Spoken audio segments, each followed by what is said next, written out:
Fizer. Welcome to our morning version of Profoundly Speaking.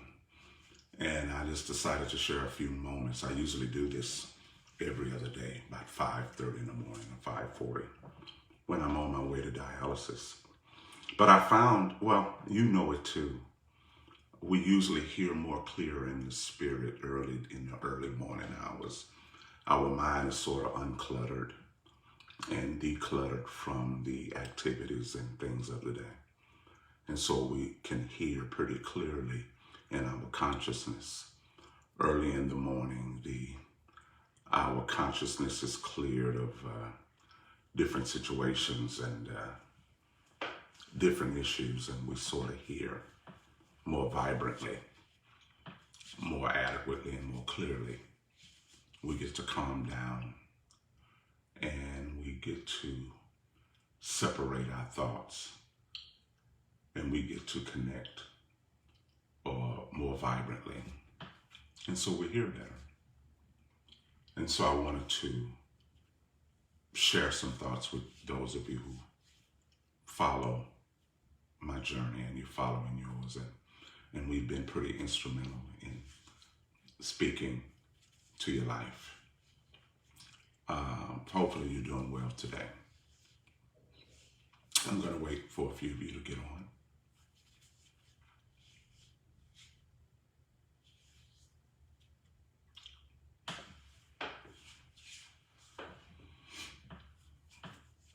Oh, yeah.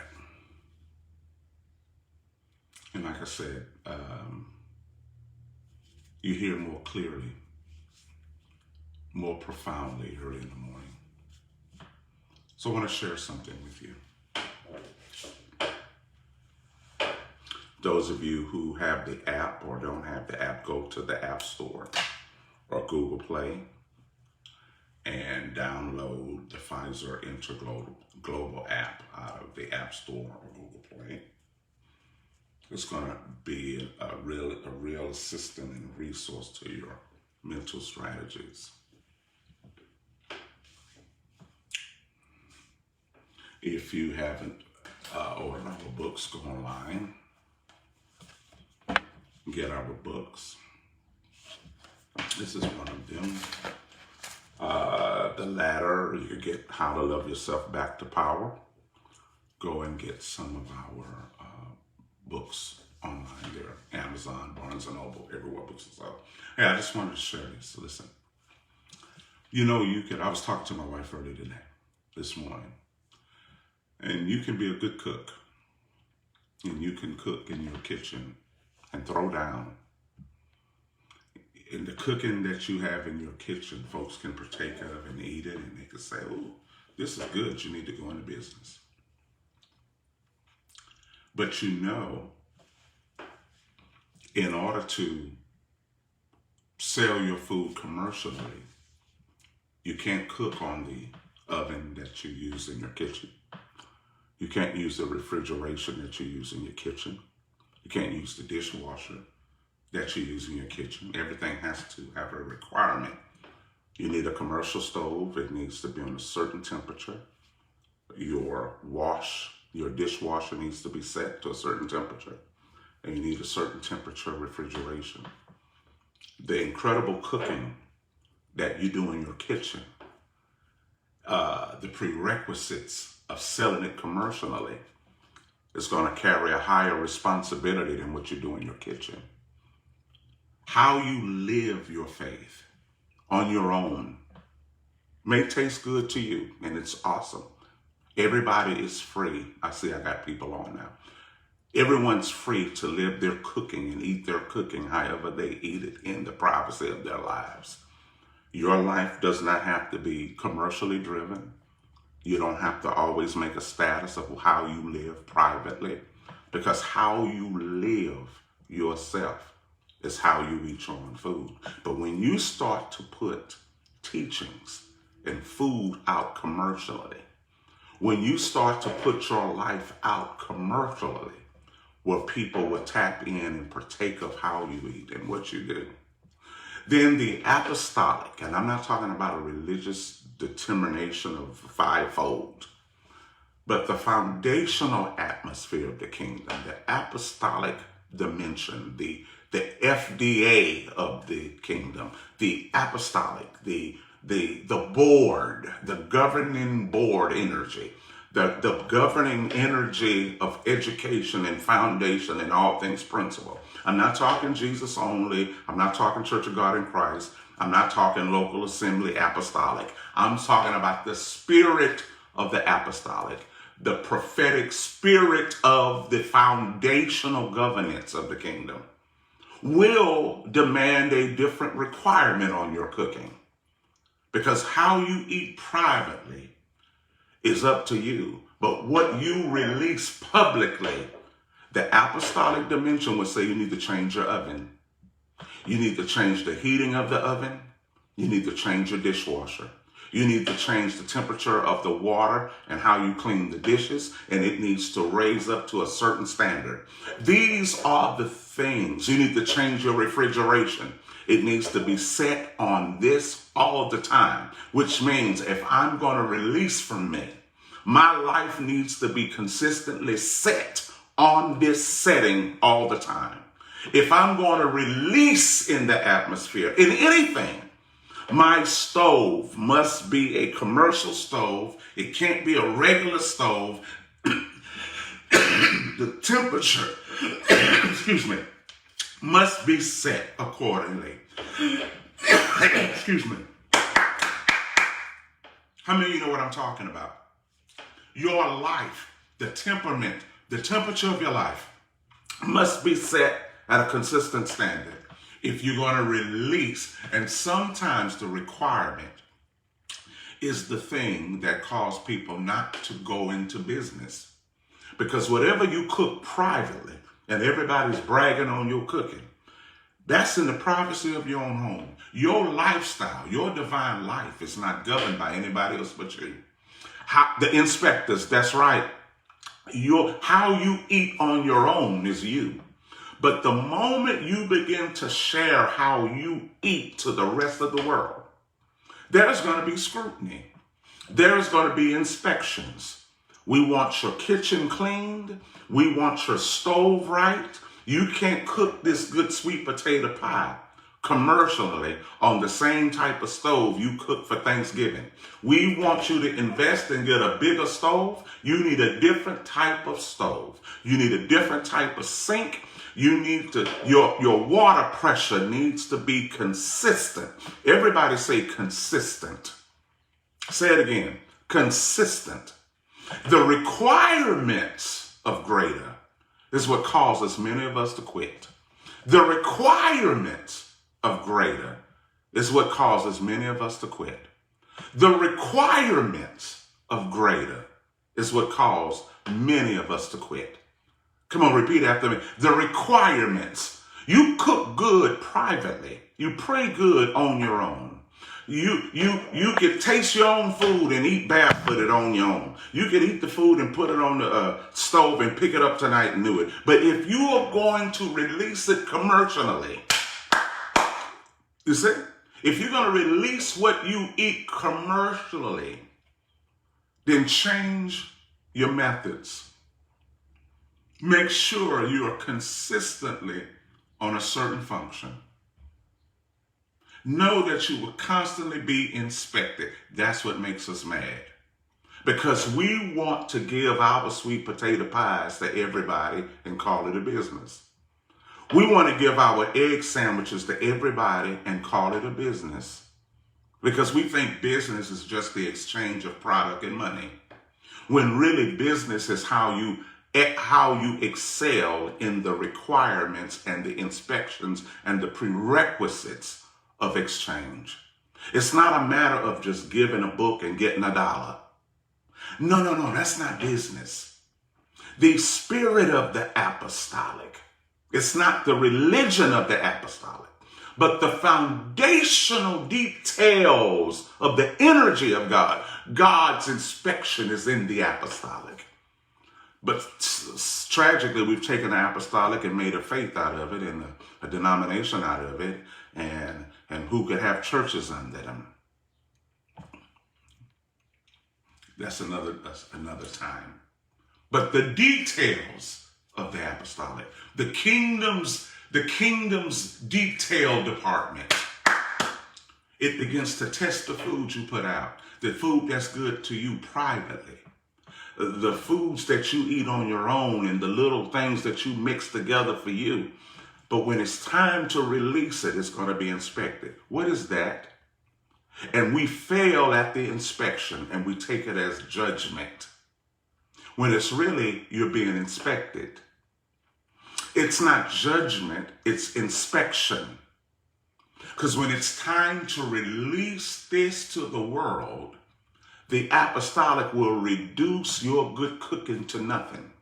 It's not saying you can't cook, but it's saying if you're going to share this, make sure the temperature is consistent.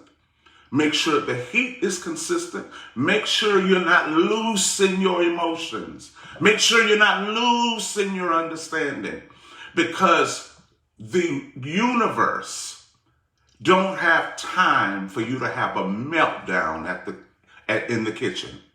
It don't have time for you to have a mental meltdown. You understand what I'm saying, guys?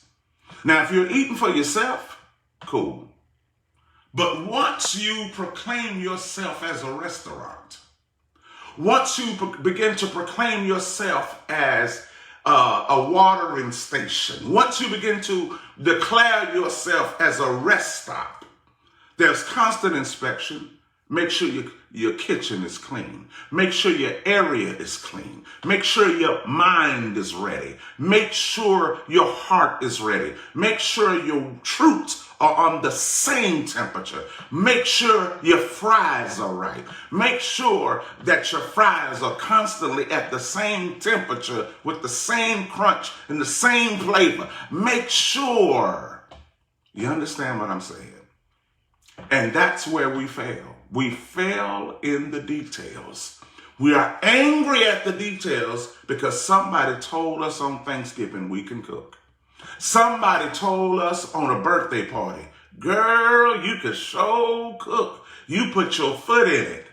But before you put your foot out there, they're going to make sure all of what you have is clean. On Thanksgiving, whatever. But when you are commercializing your intellect, social media, whatever, if you're going to brand what you say, make sure your kitchen is in the right standard. Make sure your water temperature is right. You don't have time for your water to be off and you advertise food. You don't have time for all your burners to be broken, only one burner working, and you advertise. You don't have time to advertise with the burners broke.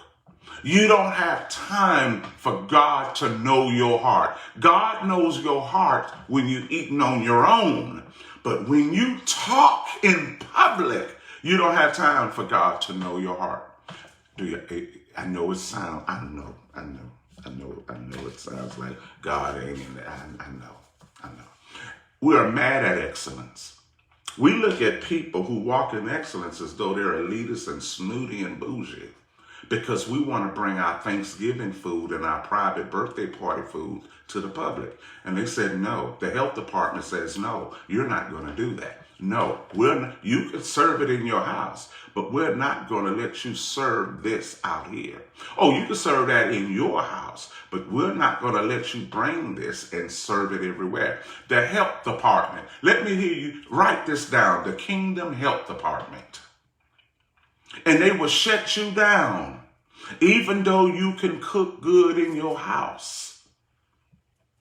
How many of you have been shut down by the health department? And so we have mentors and leaders and fathers who want to know what you got in your kitchen. Oh, I don't want to tell you. People they control you. No, I want to know what ingredients you have in your kitchen. I want to know what have you been eating. I want to know who are you listening to.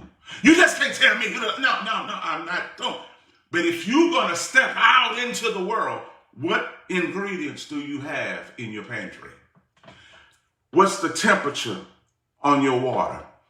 What's the heat of the stove? How do you have your refrigeration set? What is the state of your mind? Because we are loose cannons, just putting everything out.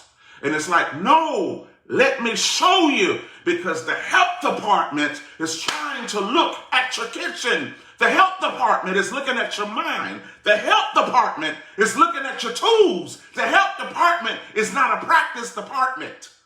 Now, you can practice on your own, but as soon as you put God everywhere else, the health department is going to say, okay, hold up, because you could be putting out ingredients that's going to change soon.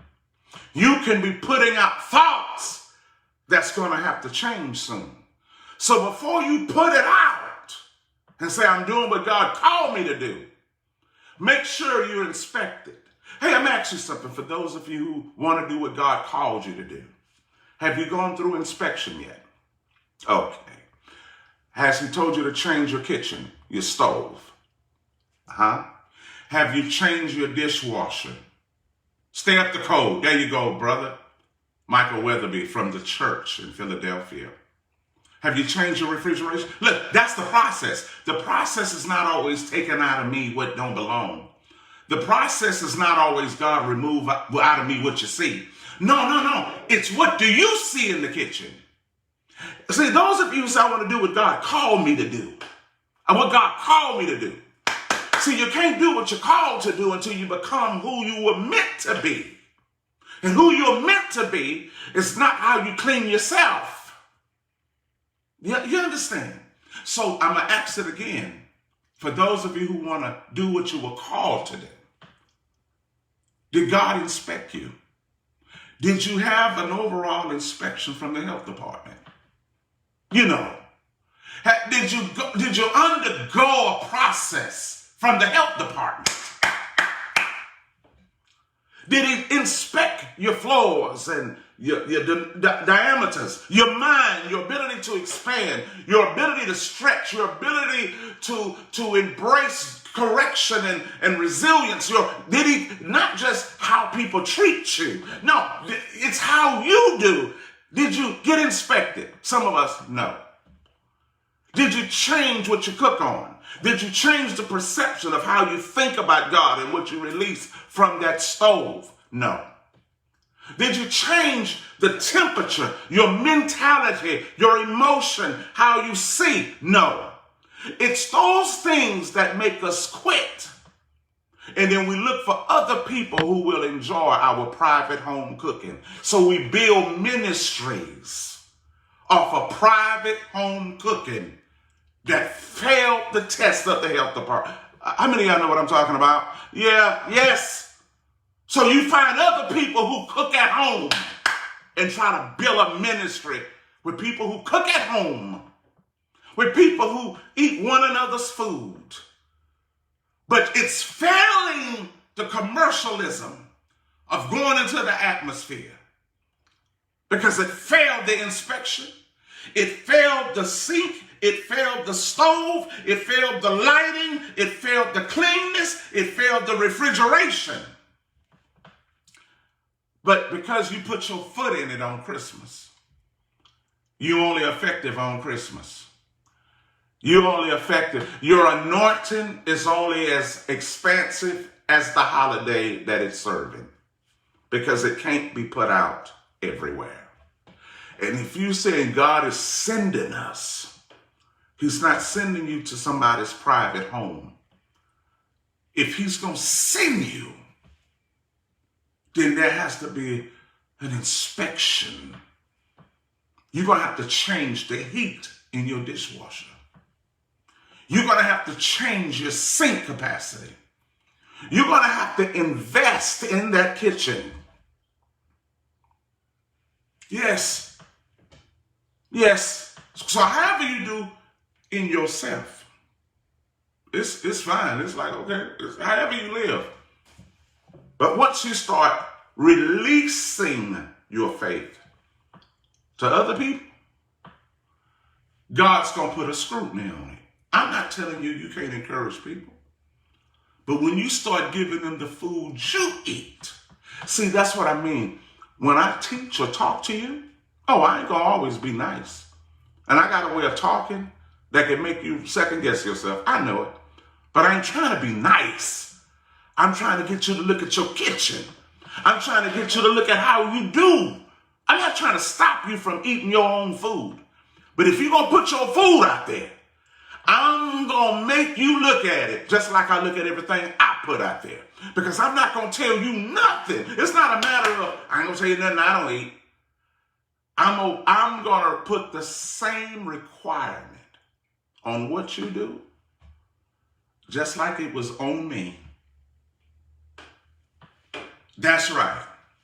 That's right. I just want to do what the Lord said. It ain't for me to talk about that. But once you put your life in the open and put your information out there for people to look at, I'm going to be like, hey, where you get that from? I'm going to be like, where did you get that? Is that your thought? Are you speaking from you or speaking from somebody else? And, oh, Lord, I can make people mad. Oh, Lord, I know people with that. Oh, my God, I know it. My wife say, Fizer, that's why come you don't have no friends now. I know it. I piss people off with that. But I'm going to be like, where you get that thought from? Is that thought yours or did you get it out of a book somewhere? Because that's the health department. However you eat by yourself in your kitchen, that's up to you. But once you start propaganding and putting it out, I'm going to be like, where you get that from? Okay, you thought of that where? Where did you think of that? You have to go under the process of inspection. So before I get out of here, have you been inspected?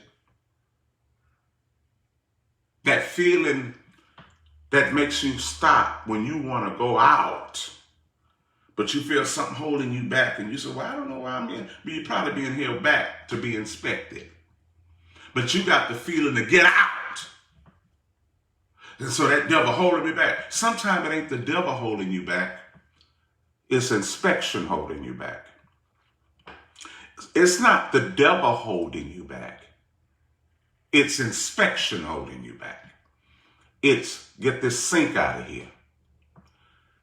Change the water. The enemy sometimes it ain't the enemy, it's the health department. Write that down. It's not the enemy that's holding me back. It's the health department. And the Holy Spirit wants to make sure that the heat in my water is consistently set. Because, Danita, the atmosphere don't have time for you to be moody, to be a moody leader.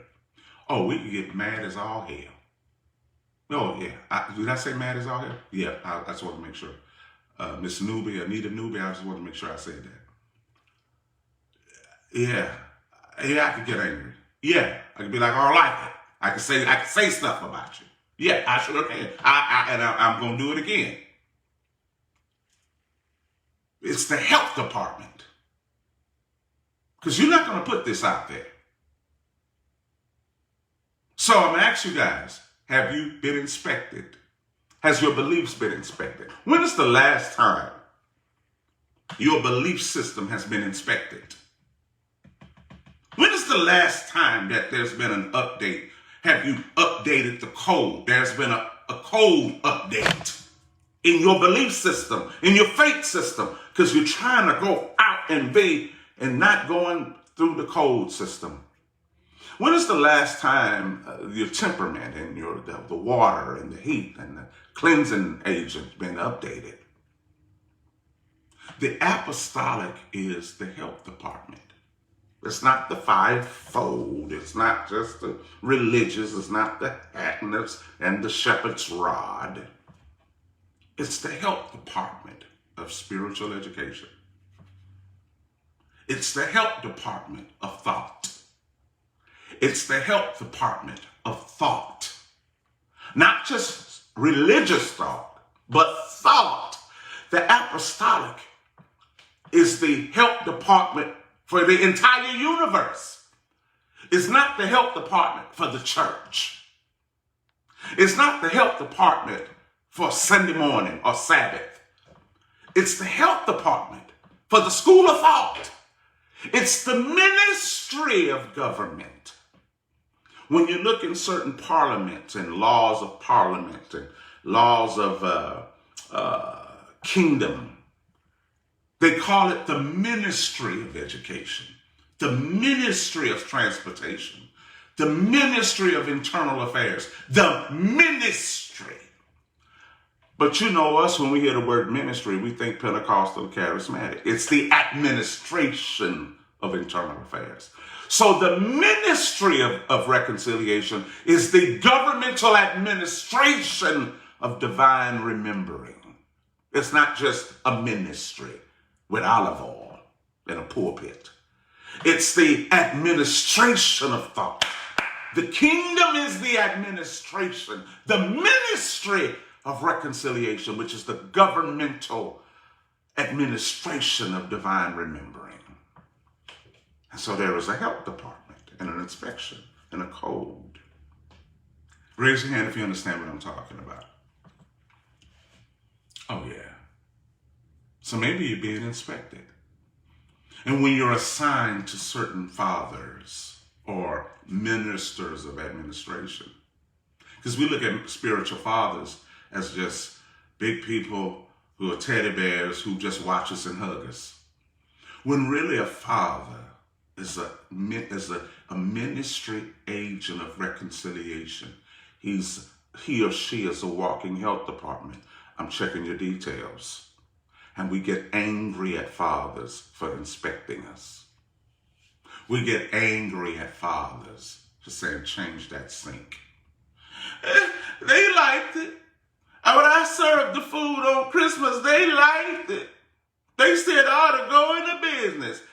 From a person who ain't in business.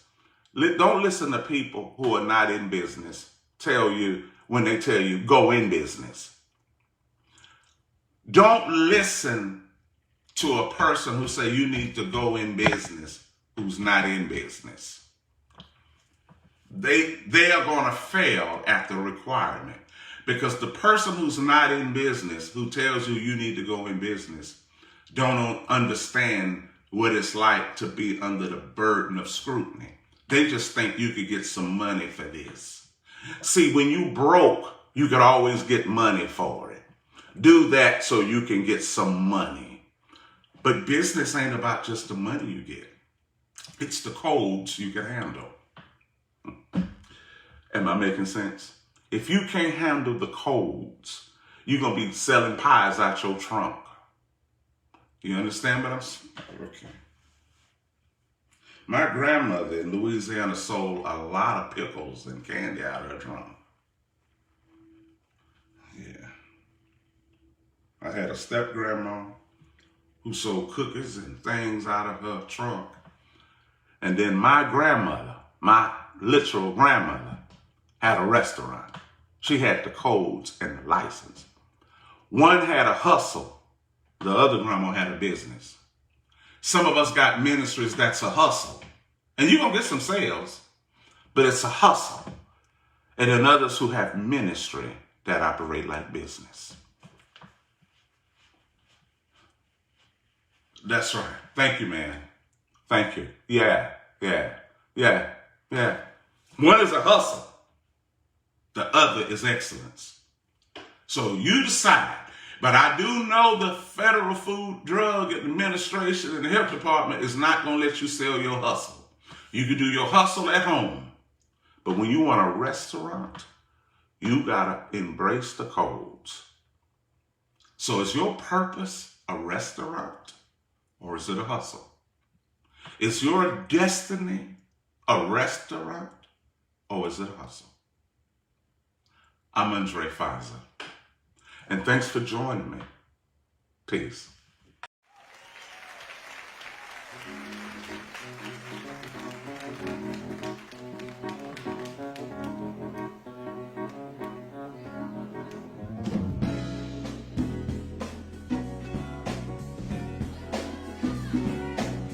Smile, dude. Mother, there's too many of you crying.